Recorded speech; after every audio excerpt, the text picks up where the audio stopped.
How to do international wire transfer on Bank of America. Hey guys, welcome back to the channel. Today, let's check the step-by-step guide on how to perform an international wire transfer using the Bank of America. First and foremost, head over to Bank of America's online website and sign in into your account. For that, you require your credentials, which is the username and then the password.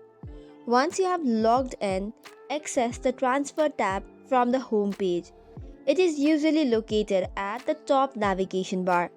Once you have clicked on the Transfers tab, select the Wire Transfer option. This is in drop-down menu. Choose from other banks includes wire. Then you'll have to agree to the terms by selecting on I agree option. Then click on Add account or recipient. Choose International for the transfer type and provide the recipient's details. This includes country, account type, ownership, full name, address, and bank address and account details. After entering the required information of recipient, click on Add account. Go back to the main transfer page by selecting Return to make transfer, specify the transfer amount in the relevant field, agree to the terms and conditions, exchange rate, fees and taxes, and once that is done, tap on Make Transfer. So this is how you can fulfill the steps.